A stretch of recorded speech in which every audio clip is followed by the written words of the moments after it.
The morning sun cast long shadows across the cobblestones of Buckingham Palace, as tourists from around the world gathered to witness the famous changing of the guard ceremony.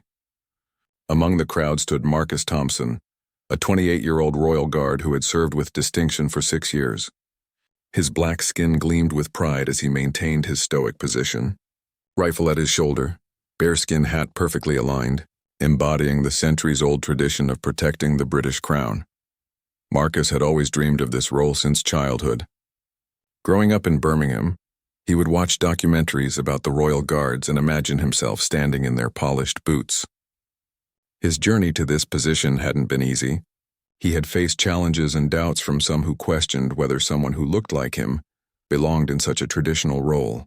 But Marcus had proven himself through rigorous training, earning the respect of his fellow guards and superiors through his dedication, discipline, and unwavering commitment to duty. The crowd pressed closer to the palace gates, cameras clicking and phones recording every moment. Children pointed excitedly at the guards in their iconic red tunics and tall black hats. Tour guides spoke in multiple languages, explaining the significance of the ceremony to visitors from Japan, Germany, Australia, and dozens of other countries. The atmosphere was filled with wonder and respect for this quintessentially British tradition. Among the tourists was Gerald Whitman, a 45-year-old businessman from a small town in the American Midwest. Gerald had always held certain views about people of different races, views that had been shaped by his upbringing and the limited diversity of his hometown. He had saved for months to take this European vacation, and seeing London's famous sights was supposed to be the highlight of his trip. However, as his eyes fell upon Marcus standing proudly in his guard uniform, something dark stirred within him. Gerald's face twisted into a scowl as he watched the black soldier maintaining his ceremonial position. In his narrow worldview, he couldn't reconcile the image of a black man wearing the uniform that he associated with British tradition and heritage. His prejudices began to bubble to the surface, fueled by jet lag, alcohol from the previous night, and his deeply ingrained racist beliefs. The other tourists around Gerald continued to snap photos and marvel at the spectacle, completely unaware of the hatred brewing just feet away from them. A Japanese family smiled and waved at Marcus, who remained perfectly still as his training demanded. An elderly British couple explained to their grandchildren about the honor and dedication required to become a royal guard. The morning continued peacefully, with hundreds of visitors showing nothing but admiration and respect for the guards and their service. But Gerald's agitation grew with each passing minute. He began making quiet comments under his breath, muttering racial slurs and expressing his disgust at what he saw as an affront to tradition. His wife, Sarah, noticed his increasing agitation and tried to calm him down, suggesting they move to a different viewing spot. She knew her husband's tendencies and feared what might happen if his anger continued to escalate. Marcus, despite his training to remain motionless and focused, began to sense the negative energy directed toward him. Years of experience had taught him to be aware of his surroundings, even while maintaining his ceremonial stance. He could feel hostile eyes upon him, but his duty required him to remain professional and unmoved, regardless of any personal discomfort or threats he might face. The ceremony continued with its usual precision and pageantry. The band played traditional military marches, and the guards moved in perfect synchronization. Tourists cheered and applauded as the new guards took their positions and the relieved guards marched away. It should have been a moment of pure joy and cultural appreciation, a perfect example of London's ability to welcome visitors from around the world while celebrating its own rich heritage. However, beneath the surface of this seemingly perfect scene, tension was building toward an explosive confrontation that would shock everyone present and forever change the lives of both Marcus and Gerald. The stage was set for an incident that would demonstrate both the worst and best of human nature, playing out before hundreds of witnesses in one of the world's most famous locations. As the formal ceremony concluded and tourists began to disperse, Gerald's rage reached a boiling point. The sight of Marcus standing proudly in his Royal Guard uniform had triggered something deep and ugly within him. Despite his wife's increasingly desperate attempts to pull him away, Gerald pushed through the crowd, his face red with anger and his fists clenched at his sides. Marcus remained at his post as required even after the main ceremony had ended. His duty shift wouldn't conclude for another hour, and he maintained his professional demeanor despite sensing the approaching threat. His training had prepared him for many situations, but the combination of representing his country while facing racial hatred presented a unique challenge that tested every aspect of his character. The remaining tourists, mostly families with children and elderly couples, continued to take photos and admire the guards from a respectful distance. Many visitors approached other guards to ask polite questions about the uniform or the ceremony, showing genuine curiosity and appreciation for the tradition. The atmosphere remained largely peaceful and celebratory, with most people completely unaware of the drama about to unfold. Gerald broke free from his wife's grasp and strode purposefully toward Marcus, his voice rising above the gentle murmur of the crowd. "This is absolutely disgusting," he shouted, pointing an accusing finger at the guard. "What is someone like you doing in that uniform? This is supposed to be about British tradition, not some politically correct nonsense." The words hung in the air like poison, causing nearby tourists to stop their conversations and turn toward the source of the commotion. Parents instinctively pulled their children closer, while other visitors looked around in confusion and discomfort. The joyful atmosphere that had prevailed moments earlier began to shift into something tense and ugly. Marcus felt every word like a physical blow, but his training kicked in immediately. He remained perfectly still, his eyes fixed straight ahead, his breathing controlled and steady. Inside, his heart raced with a mixture of anger, hurt, and determination. This wasn't the first time he had faced racism, but experiencing it while representing the crown in such a public forum made it particularly painful and challenging. "You don't belong here," Gerald continued, his voice growing louder and more aggressive with each word.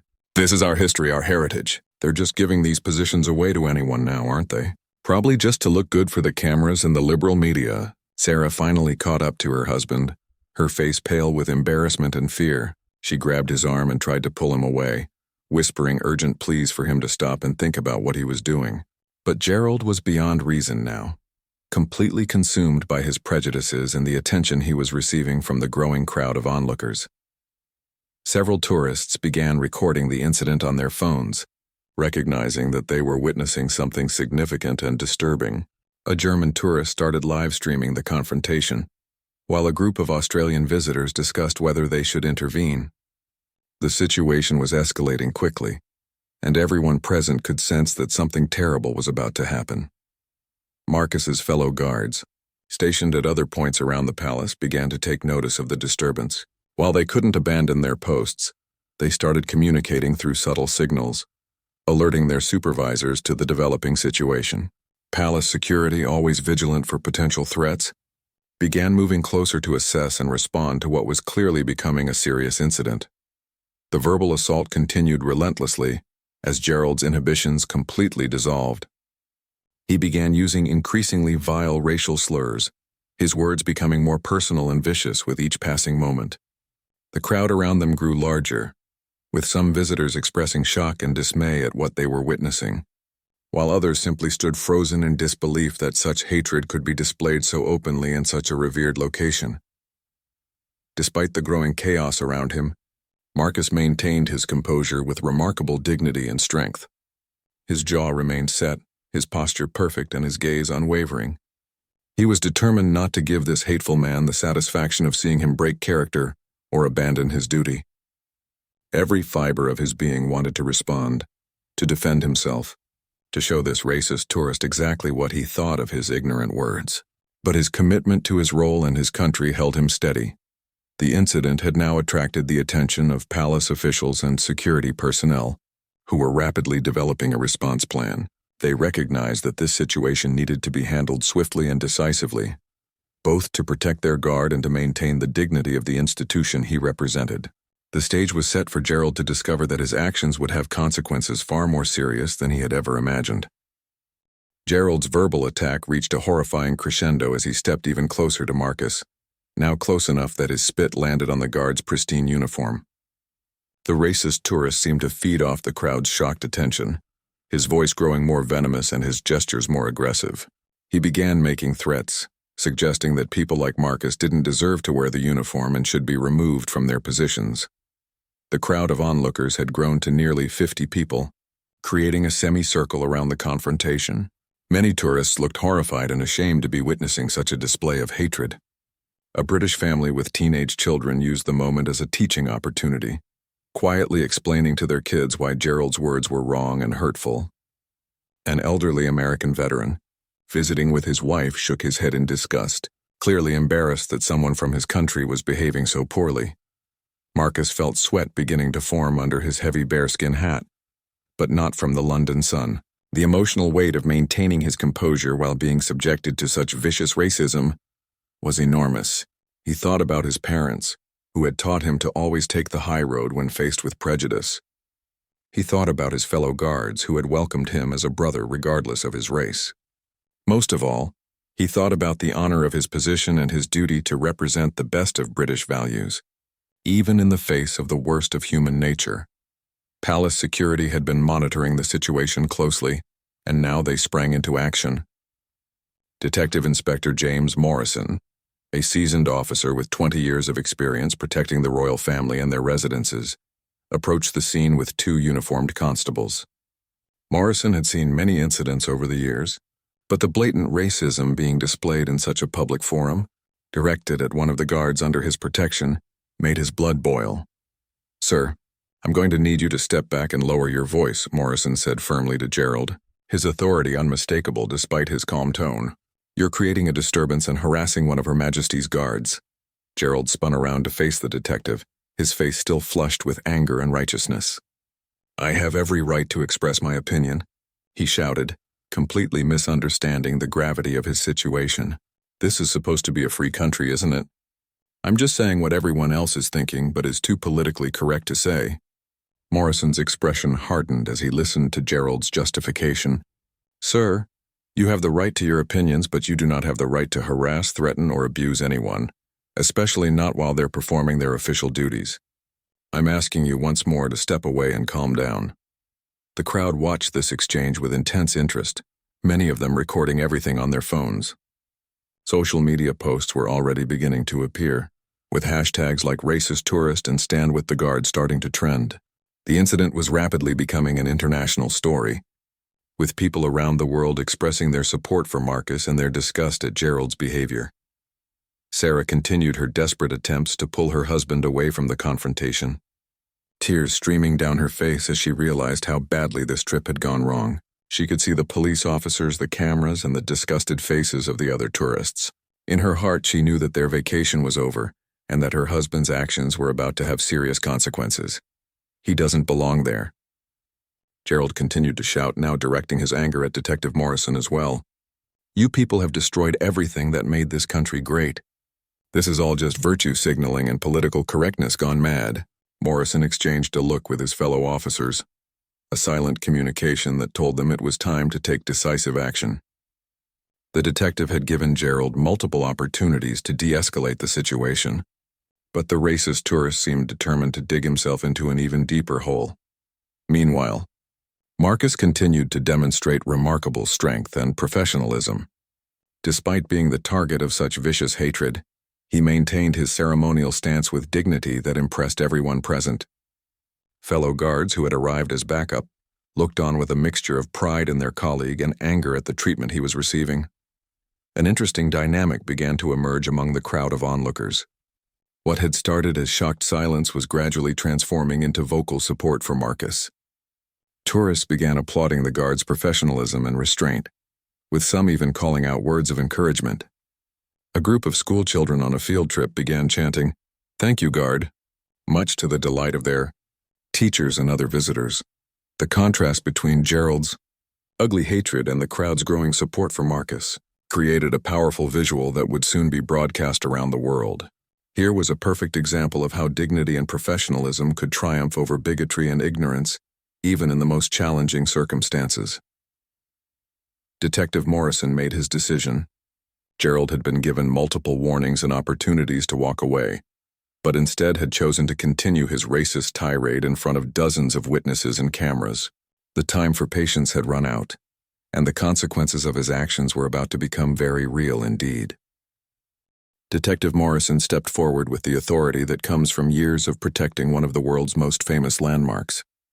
"Sir, "You are under arrest for racially aggravated harassment and disturbing the peace," he announced clearly, his voice carrying across the now silent crowd.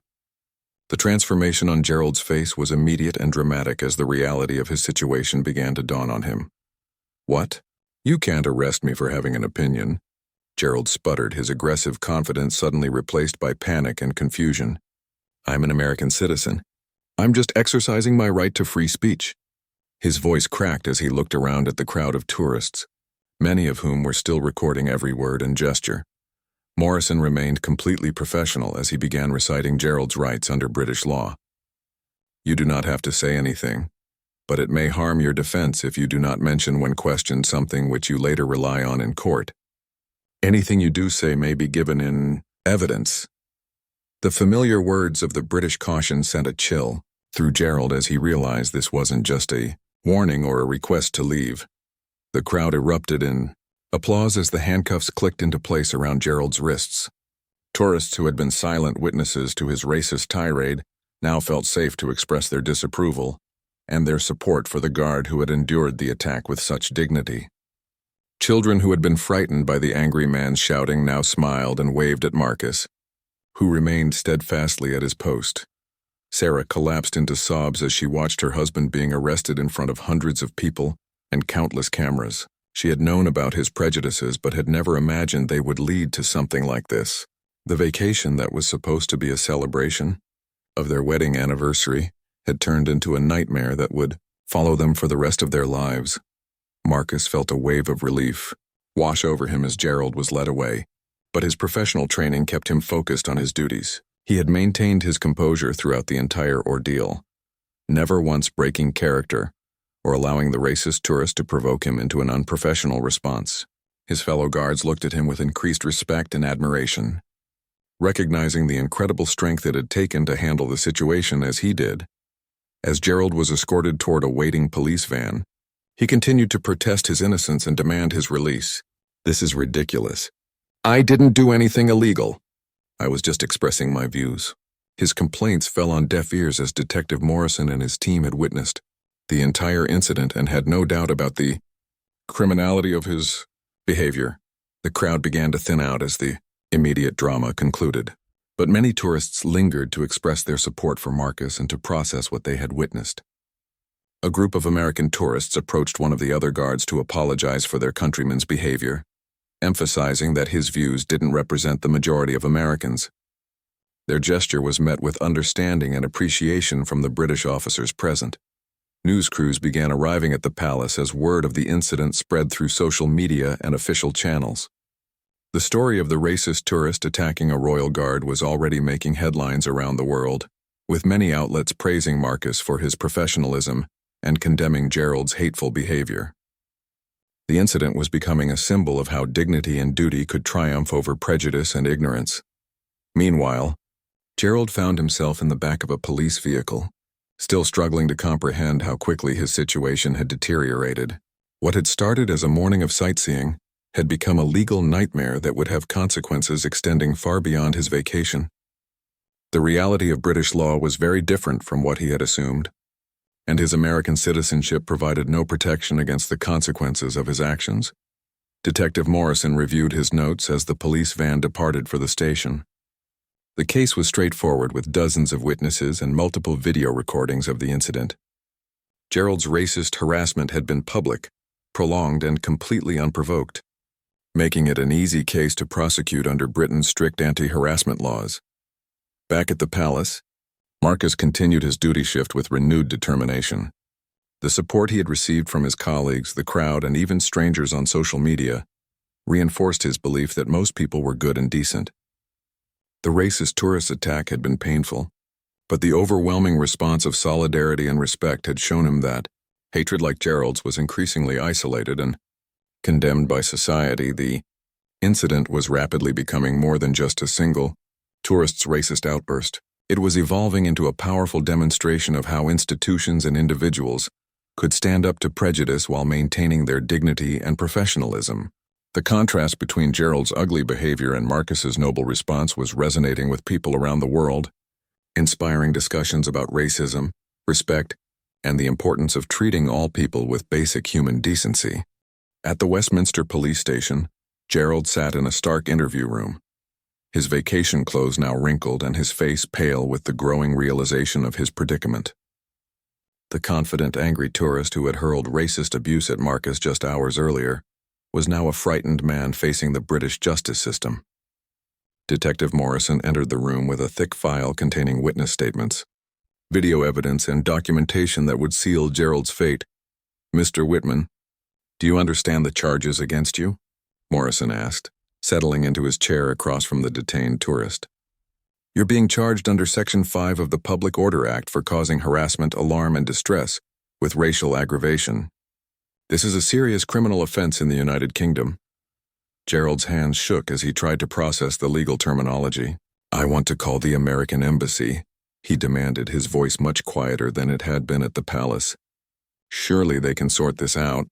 I'm an American citizen and I have rights here too, don't I?" The bravado that had fueled his racist outburst was completely gone, replaced by desperation and fear.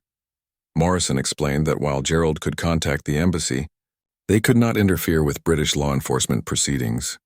"Your citizenship doesn't exempt you from our laws, Mr. Whitman. When you chose to racially abuse one of our guards in public, you became subject to our justice system. The evidence against you is overwhelming." Meanwhile, back at Buckingham Palace, the story continued to unfold in the most positive way possible. Tourists from around the world approached Marcus and his fellow guards to express their admiration for how the situation had been handled. A group of school children from Wales presented, Marcus with handmade cards thanking him for his service and telling him how proud they were to have him protecting their queen. The social media response was equally supportive, with the hashtag #StandWithMarcus trending globally. People shared stories of their own encounters with racism and praised the guard for maintaining his dignity under such difficult circumstances. Photos of Marcus standing proudly in his uniform became symbols of strength and professionalism in the face of hatred. Sarah Whitman sat alone in their London hotel room, surrounded by unpacked suitcases and the remnants of what was supposed to be a romantic getaway. She had spent the afternoon fielding phone calls from family members back home who had seen the news coverage. The shame and embarrassment were overwhelming as she realized that her husband's actions would follow them forever. Detective Morrison presented Gerald with the evidence against him, including crystal-clear video footage from multiple angles showing his racist tirade. "We have testimonies from 47 witnesses, Mr. Whitman. We have video evidence from at least 12 different devices. Your voice is clearly audible making racist statements and threats. This isn't a matter of interpretation or misunderstanding."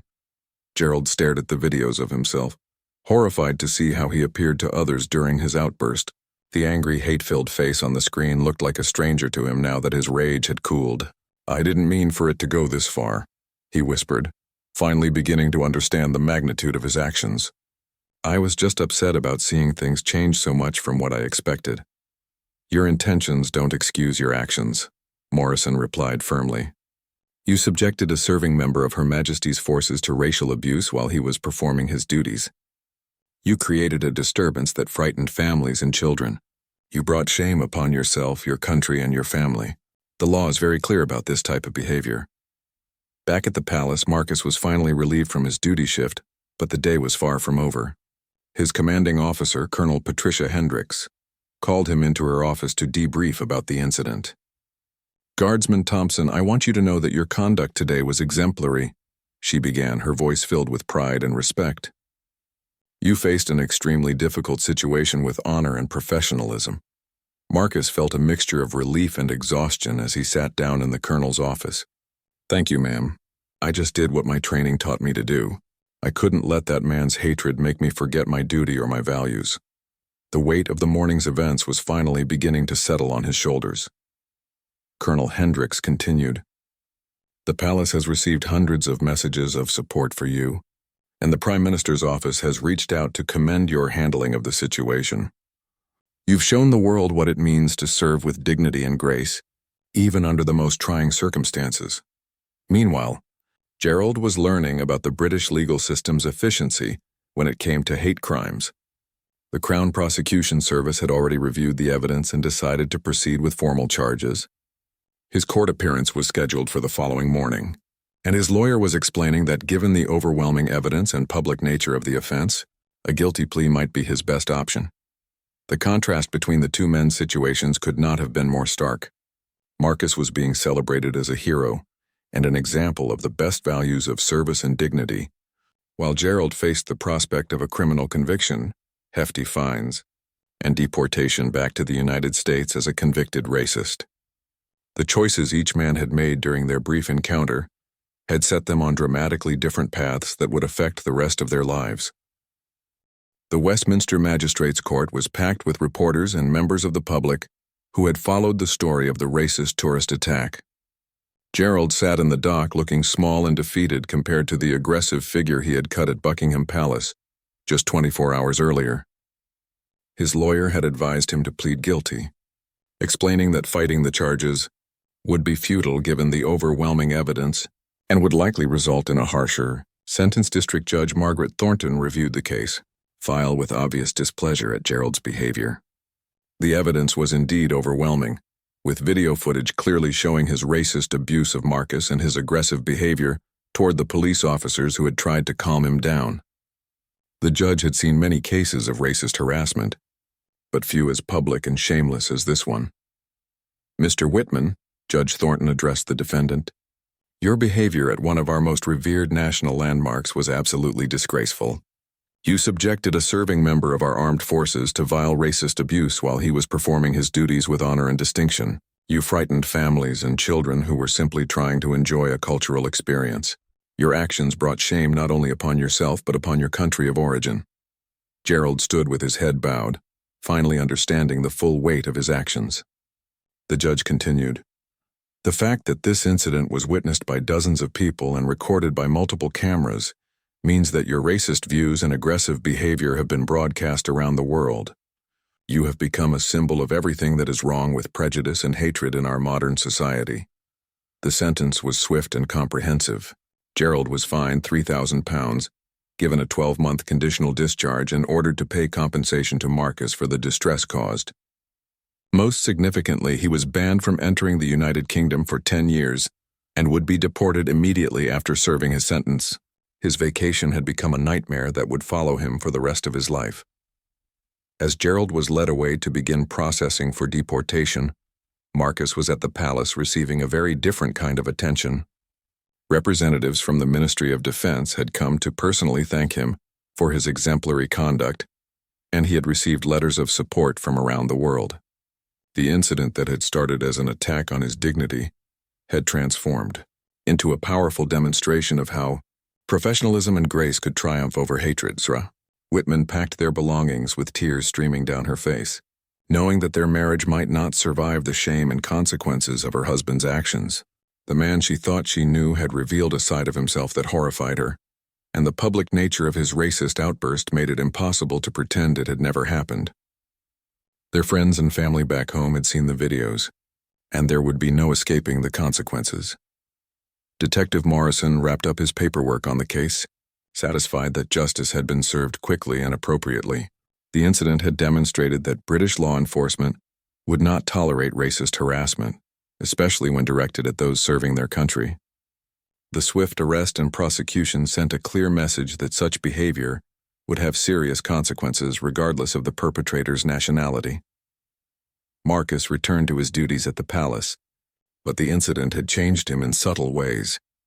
The overwhelming support he had received from colleagues, strangers, and officials had reinforced his belief in the fundamental decency of most people. While Gerald's racist attack had been painful, the response it generated had shown that hatred like his was increasingly isolated and condemned by decent society. The story continued to resonate around the world, becoming a powerful example of how dignity and professionalism could triumph over prejudice. Marcus became an inadvertent symbol of strength and grace under pressure, while Gerald became a cautionary tale about the consequences of letting hatred override common sense and basic human decency. 6 months later, Marcus received a letter from an unexpected source. Gerald, writing from his home in the American Midwest, had sent a heartfelt apology acknowledging the pain he had caused and expressing his regret for his actions. He had begun attending counseling sessions to address his racist views and was working to become a better person. While the letter couldn't undo the harm he had caused, it represented the possibility that even the most prejudiced individuals could change if they chose to confront their hatred honestly.